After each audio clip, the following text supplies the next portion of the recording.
Train আসার আগে শেষ মুহূর্তে এসে মোনালিসার মায়ে এবার কম্পাসকে বাঁচিয়ে নিল। হ্যাঁ, বন্ধুরা এমনটা হতে চলেছে আজকের পর্বে। বিস্তারিত জানতে ভিডিওটিতে লাইক দিয়ে চ্যানেলটিকে সাবস্ক্রাইব করে পুরো ভিডিওটি তোমরা দেখতে থাকো। গল্পের শুরুতে আমরা দেখতে পারবো ঋতুজা বলতে লাগলো, "অখিলেশ এখনো সময় আছে। নিজেদের মধ্যে সমস্যাটা মিটিয়ে ফেলো। এখনো বলে দাও কম্পাসকে তোমরা কোথায় সরিয়ে রেখেছো? মেয়েটা এভাবে হঠাৎ করে উধাও হয়ে যেতে পারে না। বলো, বলছি বলে দাও কোথায় সরিয়ে রেখেছে?" তখনই এই কথা বলতে সেখানে চলে আসে মুক্তি। মুক্তি এসে বলতে লাগলো, "ঋতু তুই ভুল বলছিস। কাউকে এভাবে দোষারোপ করা যায় না প্রমাণ ছাড়া।" তখনই ঋতুজা রেগে যায় আর বলতে লাগলো, "খবরদার! আমাদের স্বামী-স্ত্রীর মাঝখানে তুই কথা বলতে আসবি না। যদি তোর এখানে দাঁড়িয়ে থাকতে ইচ্ছে হয় দাঁড়িয়ে থাকবি। তবে আমাদের মাঝখানে কথা বলবি না। আমি অখিলেশের সাথে কথা বলছি, আমাকে কথা বলতে দে।" তখন ঋতু আর কোনো মুক্তি আর কোনো কথাই না বলে। ঋতু তখন বলতে লাগলো, "অখিলেশ আমি আবারও জিজ্ঞেস করছি, কোথায় রেখেছ? বিহান কিন্তু থানা পুলিশ করেছে।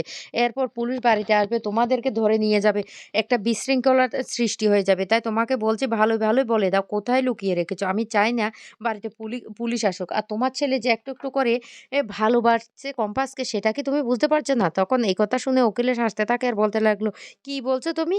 কি বলছো? আমার ছেলে বিহান কম্পাসকে ভালোবাসছে?" তখনই ঋতুজা বলতে লাগলো, "হ্যাঁ, সেই মনটা তো তোমার নেই। যদি সেই মনটা থাকতো না তাহলে তুমি বুঝতে পারতে যে তোমার ছেলে তার প্রতি কতটা দুর্বল হয়ে যাচ্ছে, কতটা তাকে ভালোবাসছে।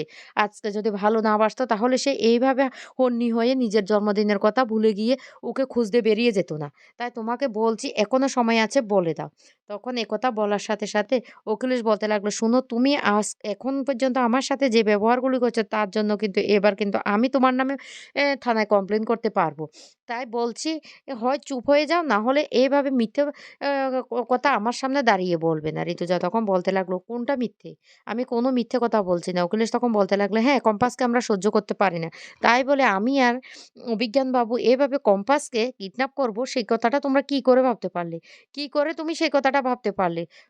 ঋতু তখন বলতে লাগলো, "আমি ভেবেছি কারণ এই ঘটনার পিছে কেউ না কেউ জড়িত আছে। এইদিকে ওই গুন্ডাগুলি কম্পাসকে এনে রেল লাইনের ধারে হাত পা বেঁধে সেখানে ফেলে দেয় আর বলতে লাগলো, 'তুই এবার এখানে রেলের নিচে কাটা পড়বি।' এই বলে ওরা জঙ্গলের মধ্যে লুকিয়ে পড়ে। কম্পাস তখন বলতে লাগলো, "ভোলে বাবা তুমি আমাকে বাঁচাও। তুমি আমাকে বাঁচাও। না হলে আজকে আমি এখানেই শেষ হয়ে যাবো। আমি কি আর কোনোদিন বিহান স্যারকে দেখতে পাবো না?" এদিকে বাড়িতে ঋতুজা বলতে লাগলো, "আমি আবারও লাস্ট ওয়ার্নিং দিয়ে বলছি।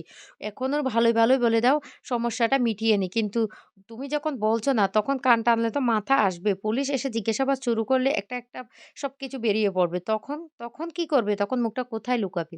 অখিলেশ তখন বড্ড রেগে যায় আর বলতে লাগলো, "আমিও তোমাকে লাস্ট ওয়ার্নিং দিচ্ছি। এইভাবে যদি মিথ্যে অভিযোগ আমার নামে আরেকবার করো না তাহলে কিন্তু আমি কি করতে পারি সেটা আমি এবার তোমাকে দেখিয়ে দেব।" এই কথা বলার সাথে, সাথে ঋতু রেগে গিয়ে বলতে লাগলো, "আমিও তোমাকে লাস্ট ওয়ার্নিং দিলাম। কম্পাসকে ফিরিয়ে তো আনবো। তারপর যারা এই ঘটনার পিছনে জড়িত আছে তাদের কাউকে আমি ছাড়বো না। বিহান তাদেরকে শাস্তি দিবে। দেখো তুমি তোমার ছেলের হাত থেকে কিভাবে বাঁচতে পারো।" এই বলে যখন ঋতুজা ঘর থেকে বেরিয়ে যায় তখন সেই মুক্তি মাসি খুব ভয় পেতে থাকে। তখনই অখিলেশবাবু বলতে লাগলো, "মুক্তি একদম ভয় পাবে না, একদম ভয় পাবে না। কুল। নিজেকে ঠান্ডা রাখো। এই মুহূর্তে কিন্তু কোনো কথা মুখ থেকে বের করবে না। আমি কিন্তু তোমাকে আবারও সাবধান করে দিচ্ছি।" আর তখন বাড়িতে আসে বিহানের কাকা, বিহানের ভাই সবাই ছুটে আসে। আর ওরা আসলে ঋতু তখন তাদের কাছে ছুটে যায় আর বলতে লাগলো, "কি খবর পেয়েছো? কোনো কিছু কি জানতে পেরেছো?" এই কথা বলার সাথে, সাথে বিহানের কাকা তখন বলতে লাগলো, "বৌদি হ্যাঁ, সত্যি গিয়েছিল কম্পাস মন্দিরে পুজো দিতে গিয়ে। আমরা সেখানকার একটা মহিলার কাছ থেকে এই থালাটা আর এই ঘটিটা পেয়েছি। আর ওরা বলছে ওই থালাটা আর ঘটিটা না একটা লাল শাড়ি পরা মেয়ের হাতে ছিল আর মেয়েটার চুলগুলি খুব ছোট, ছোট ছিল। আর ওই হঠাৎ করে একটা গাড়ি এসে ওই মেয়েটাকে তুলে নিয়ে যায়। আর মেয়েটার হাত থেকে এই থালা ঘটিটা পড়ে গিয়েছে।" যা শুনে ঋতু তখন কান্নায় ভেঙে পড়ে আর বলতে লাগলো, "কি হয়ে গেল? মেয়েটার কপালে কি কোনোদিন সুখ সইবে না? কি করে এই ঘটনাটা হলো? হঠাৎ করে এভাবে দিনের বেলা একটা মেয়েকে উধাও করে নিয়ে যাবে? সেটা তো হতে পারে না। কি করে হলো এই কাণ্ডটা?" অখিলেশ তখন বলতে লাগলো, "শুনো ঋতু, ও এভাবে তুমি সবার দিকে আঙ্গুল তুলতে পারো না। তোমাকে কিন্তু আমি আবারও সাবধান করছি। তুমি কিন্তু এভাবে আমার দিকে আঙ্গুল তুলছো কেন?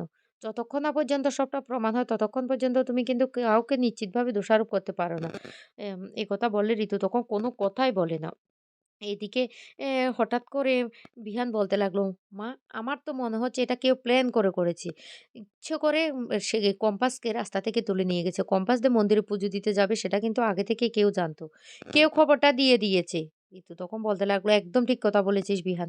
মেয়েটার কপালে কোনোদিন সুখ সইল না। মেয়েটার ভালো কিছুই হতে পারে না।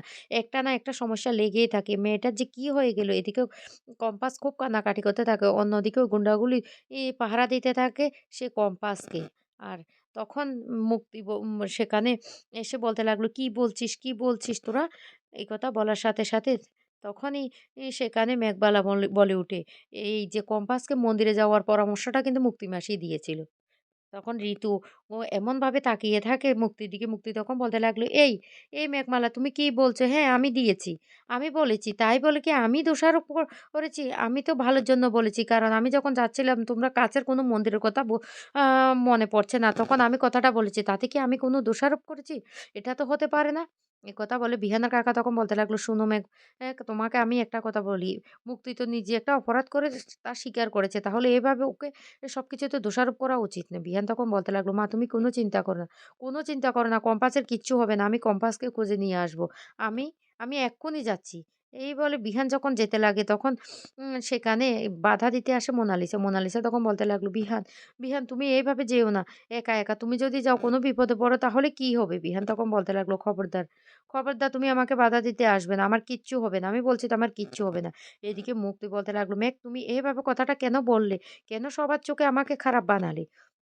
তখন বিহান বলে উঠে, "শোনো মুক্তি মাসি, তুমিই তো সাজেশনটা দিয়েছ কম্পাসকেও মন্দিরে যাওয়ার জন্য।" তখন মুক্তি বলতে লাগলো, "বিহান তুই আমাকে ভুল বুঝছিস, তুই আমাকে ভুল বুঝছিস। বিশ্বাস কর হ্যাঁ আমি বলেছি তাই বলে কি আমি প্ল্যান করে সেই কম্পাসকে কিডন্যাপ করিয়েছি? বল, বল আমি এই কাজটা করতে পারি? ঋতু তুই বিশ্বাস কর আমি কোনো খারাপ মাইন্ডে এই কথাটা বলিনি।" কিন্তু ঋতু কোনো কথারই উত্তর দেয় না। অখিলেশ তখন বলতে লাগলো, "শুনো মুক্তি তোমাকে আমি একটা কথা বলে রাখি। তুমি এখানে কোনো কথাই বলবে না।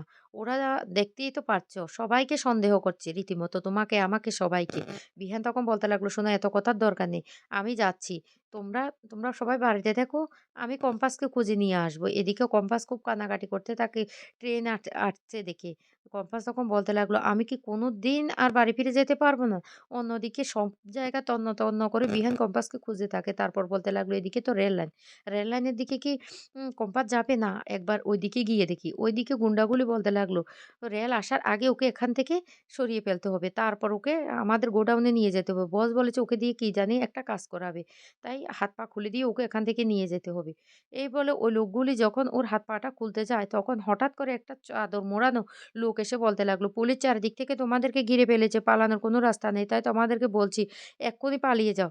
এক্ষুনি পালিয়ে যাও। না হলে কিন্তু ধরা পড়ে যাবে গো।" তখন ওই গুন্ডাগুলো বলতে লাগলো, এই আমাদেরকে এখান থেকে এক্ষুনি পালিয়ে যেতে হবে। পুলিশ চলে এসেছে।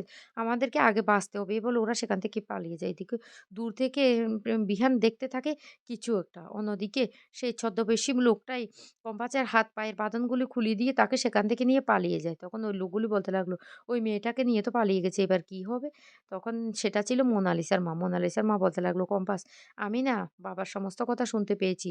তোর বাবা এমনকি ওই মুক্তি ওরা রোজ আমাদের বাড়িতে আসতো কি যেন সল্লা পরামর্শ করছে। নিশ্চয় কোনো বড়সড় একটা ঘটনা করার জন্য এমনটা করছে। আর তখন সেই মুহূর্তে বিহানও ছুটতে, ছুটতে চলে আসে। আর বিহান পৃথার মুখ থেকে সমস্তটা শুনে বলতে লাগলো, "দাঁড়াও, দাঁড়াও এবার আমি বাড়িতে কম্পাসকে নিয়ে যাই। তারপর দেখো ওদেরকে কিভাবে আমি উচিত শিক্ষা দিই।"